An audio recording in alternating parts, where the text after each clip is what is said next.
Fuck. Welcome to the Knicks Film School Postgame Show presented by BetUS. Boy, oh boy, is there a lot to talk about now from that game. There was already going to be a lot to talk about from that game, which is, of course, what was the final score? 113-109. Knicks lost to the Los Angeles Lakers in LA. And it was overshadowed by what happened at the end with Jalen Brunson, which we'll get into shortly. Before I get to that, I do want to start off this post-game show by wishing a happy birthday to Jackson Henson out in L.A. Went with his dad, John Henson, notable Knicks fan, to see the game tonight. Jackson, sorry they couldn't get a win for you, but got to see a hell of a basketball game. And that's probably the best place to start. That was a hell of a basketball game. It was a really good basketball game between two really good teams. Again, the results and how they got to that result is going to be overshadowed by the injury to Jalen Brunson, which, of course, as we're sitting here, I'm recording this 15, 20 minutes, whatever it is, after the injury occurred. So we don't know anything about the severity of it. I certainly am anticipating that Jalen Brunson is going to be out for some period of time. I think if you are the Knicks, I mean, look, I don't want to make any assumptions. I mean, it was a really bad ankle sprain, and who knows? I'm not going to sit here and pretend to take a guess as to how long he might be out, how many games he might miss. Big picture, if you're the Knicks, you're happy you've built up a little bit of a cushion here for 3. We'll obviously get into how the Knicks are going to handle a potential extended absence for Jalen Brunson. I am kind of operating under the mindset right now of, hey, if he is healthy and fully back to himself by the time the playoffs start, I'd probably sign for that. Might they drop down a seed, even though they do own the tiebreaker over both the Pacers and the Bucks? I would not rule anything out at this point. I mean, their schedule down the stretch of the season has some, quote unquote easy games, and there's they don't play any of the elite teams again for a while. At the same time, there are a lot of good teams on their schedule, and that's because there are a lot of good teams in the league. So nothing would really surprise me, and that is because Jalen Brunson, it's actually kind of laughable that I went through periods of the season where I was like, is Karl-Anthony Towns the most important player on the Knicks? Is OG Anunoby the most important player on the Knicks? I mean, hell, we had some nights where we were like, Josh Hart, heart and soul of the team. He's the most important player on the Knicks. Like, no, that's all fun conversation. It's all stuff to fill time. Jalen Brunson is, I mean, he is, in terms of importance to his franchise, I don't think there are 5 players in the league right now who are more important to their team, both on and off the court, than Jalen Brunson. Obviously, the on-court stuff, you saw that tonight. This game, and we'll get into this part of it, because, again, there was some good from this game and there was some not good from this game. Like, the way they came out in the first quarter and the way the Lakers came out, the way those two teams were playing on the whole, felt like the Lakers should have been up by about 15, 20 points by the end of the first. And Jalen Brunson just flatly refused to let his team go down big. And through that perseverance and just determination and what turned into, for a while there, like a surgical picking apart of a Lakers defense that has been pretty good. Obviously since the Luka trade, they've won 8 games in a row now. So needless to say, they have been good. Did everything right. Really, truly did everything right. You want to knock him late. He had, a couple of turnovers that I'm sure he'd like to have back. One, I think, was in the fourth quarter.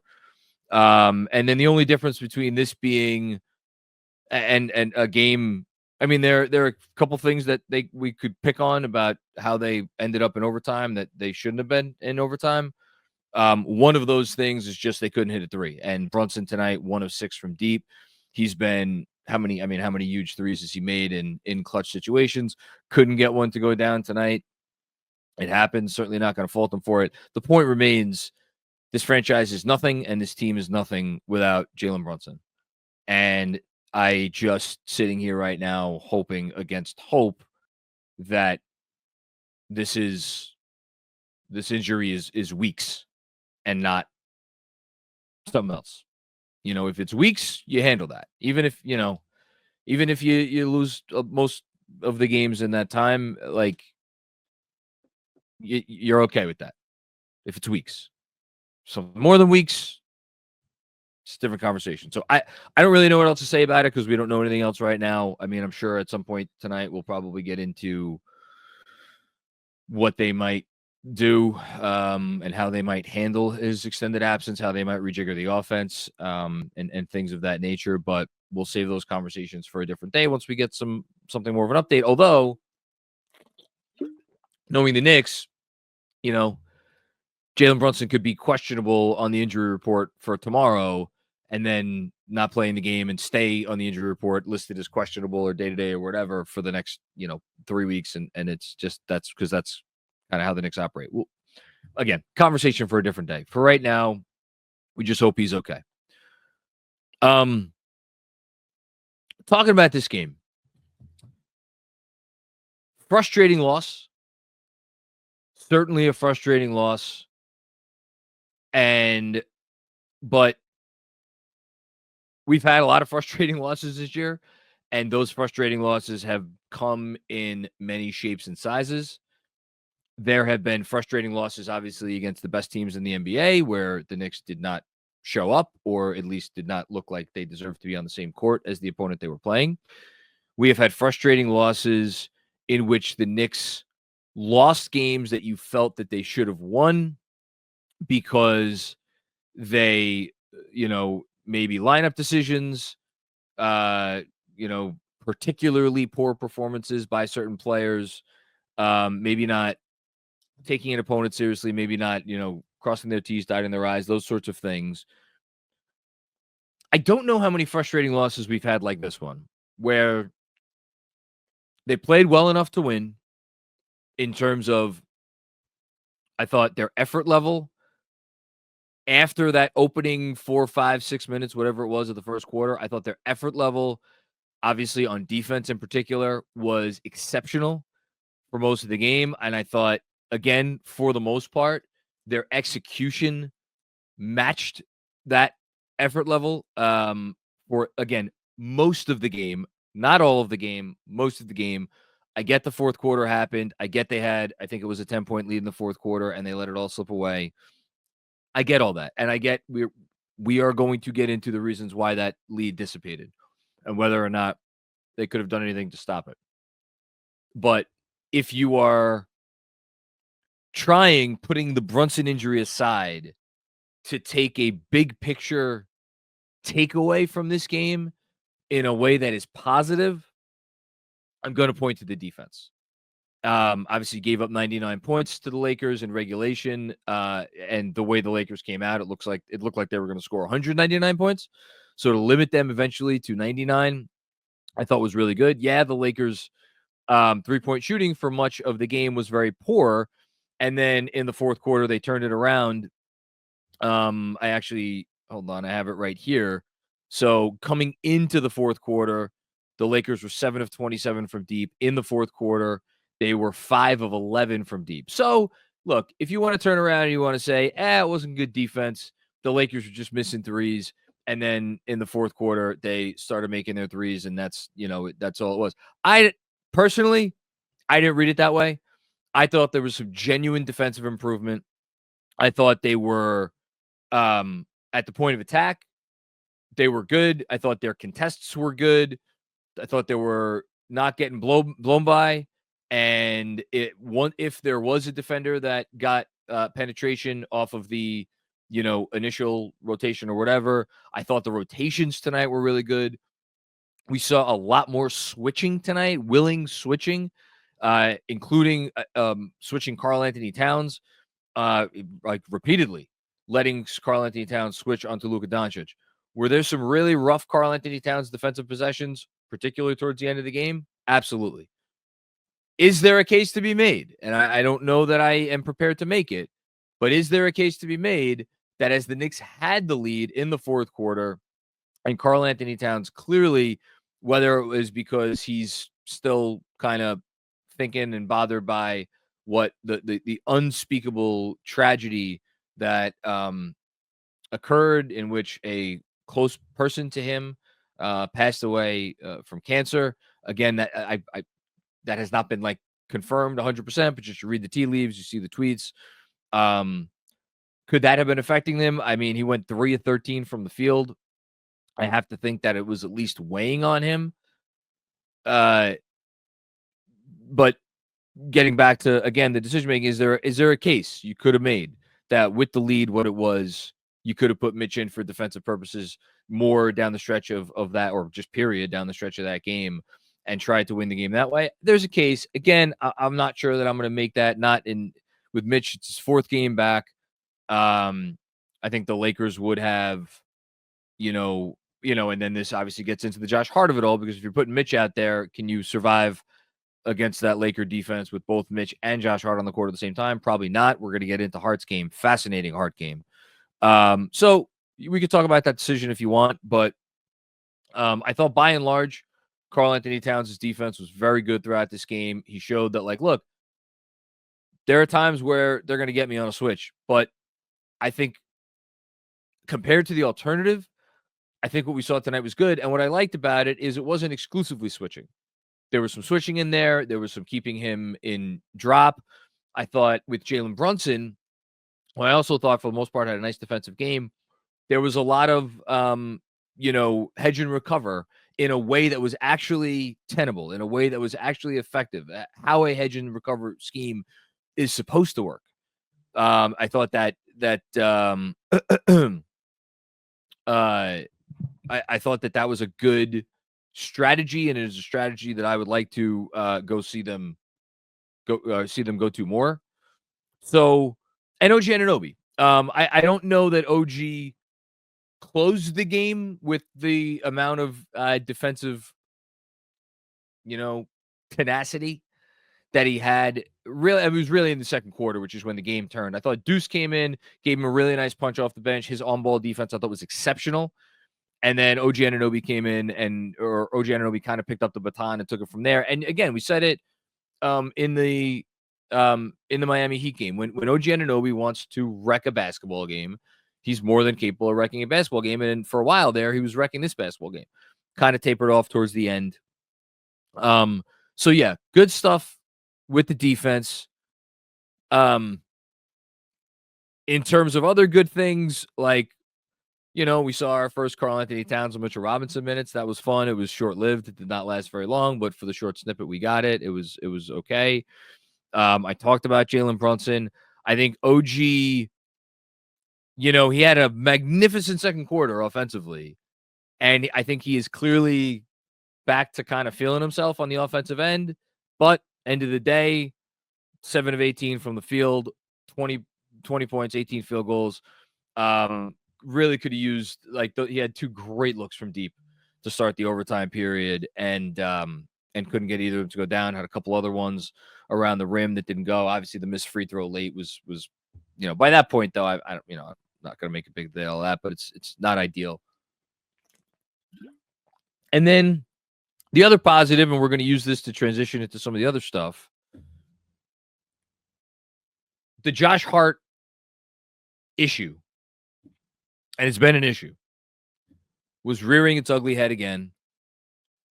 I know he scored some baskets out of the gate in the first quarter. I did not think he was playing well. Came in at the start of the second, was playing with the bench. It was pretty sure this was the bench unit. Yeah. No, that's the fourth quarter. Excuse me. I took a lot of notes in this game. Yeah, Payne, Shamet, McBride, Hart, and Cat, which is a lineup that we've seen before, and I liked it when we saw it before, and I liked it tonight. I thought it got Hart going a little bit, and then as the game went on, Jalen Brunson checks back in. You saw the Knicks basically on. It felt like every possession. I mean, they were just spamming the Hart Brunson pick and roll, and Brunson was able to take that and make the Lakers pay for it. Now, it's interesting because, and again, shout out to Mark Campbell, who we just did a pod on this, and we ended the pod with Mark saying, "Hey, I think the Knicks need to get Josh Hart more involved in the pick and roll." And then he cited a statistic about the points per possession or points per 100 possessions when Hart gets involved is the screener for Brunson, and it was off the charts. And sure enough, tonight when the Knicks went to that action, it was awesome. Now, I think the Lakers, as the game went on and got into the fourth quarter, I think they got a little bolder in their coverages. Obviously, the last possession of regulation where Hart ends up getting a 4-on-3 situation, and unfortunately, he needed, 2/10, 3/10 more of a second on the clock. If you're Josh Hart, you got to get a shot off there. But by and large, I think that action is a really good solution for the Knicks to solve what has become a major issue, which is just teams ignoring Josh Hart and putting their center on him and saying, go prove us wrong. The challenge that comes is you have these other three players on the court who, are more than floor spacers.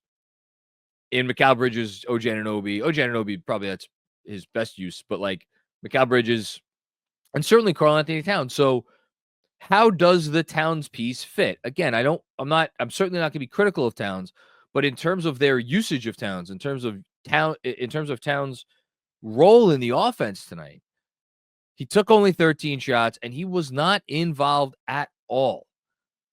Not involved at all for vast stretches of this game. And other than some times where he kind of forced the action and it didn't usually go very well. So how are you solving this problem? How are you getting your best two players involved in the majority of actions, which is what has worked for the Knicks when their offense has been really humming? Like, again, Cat, Brunson, pick and roll, boom, it's great.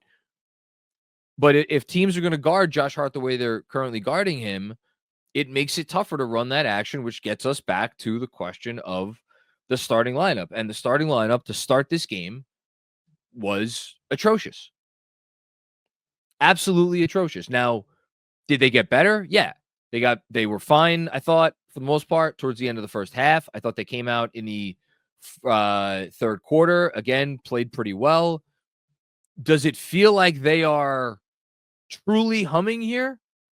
I don't know that I'm going to say that. For the game, Brunson, Bridges, on Anunoby, Hart, and Towns were a -10. They played 25 and a half minutes together. Obviously, that total is higher because of the overtime period. This is courtesy of Pivot Fade, by the way. 102.1 offensive rating, 125.5 defensive rating. Now, when the starting lineup came out to begin the game, I will just note that in the outset, in the first quarter, they were a -7 in, it was, I think, about, I had this and now I can't find it, of course. They were definitely a minus, they were getting outscored in the first quarter. Actually, wait, I can look it up right now. I just have to go. Pivot Fade has me. Yeah. So first quarter, they were outscored by 4 points, -37.5 net rating. Second quarter, starting lineup was even, played the Lakers to a draw. Third quarter, starting lineup was +2, and then for the whammy, fourth quarter, outscored by 8 points in 7 minutes. And then in the overtime period, actually, they were even, believe it or not. But yeah, I mean, starting lineup outscored by 8 points in the fourth quarter. Tells you a lot. Did they have good looks? Yeah, they had some good looks. And I'll also go back to another theme of this game, which is that they had a lot of looks that in the moment it felt like would have really helped maintain momentum or shift momentum or stem off a tide. Campaign had some great looks from deep. Deuce McBride had some great looks from deep. Deuce McBride 0 for 4. Campaign 1 for 6. Those two guys have been massive, massive, massive parts of the Knicks' success this year. They are among their best players in terms of on-off percentage or on-off rating. They go 1 of 10 tonight combined, Campaign and Deuce McBride. If another one or two of those shots go down, guess what? We're not talking about an overtime game. We're talking about a Knicks win in regulation. So you have that. As a team, they shot 10 of 43 from deep. Again, Lakers, were they shooting bad for most of the game, but at least they ended up 14 of 42, Knicks 10 of 43. You want to give it to me that it's another positive that they got a lot of threes up. I think you could draw that as a positive from this game. Although the fact that they were 10 of 43 begs the question, how comfortable is this team at this point putting up the amount of threes that they put up tonight? I'm not worried about that. I want to see them put up the threes. I trust that the threes are going to go down. Tonight they didn't. It hurt them. It is what it is. Look, there's some kinks to work out here still with the starting lineup, with Cat against these switch everything defenses, which it really does not seem like they have developed any meaningful counters for, even though this has been something that they have been dealing with now since the first week of the season. That's on the coach and the coaching staff. It absolutely is on the coach and the coaching staff. They've had a whole year to figure this shit out. And offensively, they still look on so many of these possessions against these sorts of defenses like they don't know their ass from their, not that they don't know their ass from their elbow, but like there's just no answers, and there's no definitive plan. Like, okay, this is what we're going to do here. So that's tough. I should talk about Mikal Bridges, although I guess the fact that I've been talking for 22 and a half minutes and haven't mentioned Mikal Bridges' name once is indicative of how impactful Mikal Bridges was on this game. Like this was made a couple little plays here and there, some important plays. We need more. You need a guy. He took 6 shots in 43 minutes. And you want to tell me like part of the reason Austin Reeves struggled, he was 2 for 13 is because Bridges was on him. That's fine. Need more. You absolutely need more. So look, did not get a great individual performance from anybody other than Jalen Brunson. And you really you should have won the game in regulation. So I think I'm going to end it on a positive, even though I have a feeling it's going to be a lot of negatives tonight. I am coming away from this game, putting the Brunson injury aside, feeling more good about what I saw than bad, because I think there are things you could take from this game, even though the result was not what we wanted, that moving forward, like they figured some stuff out. They did some good stuff.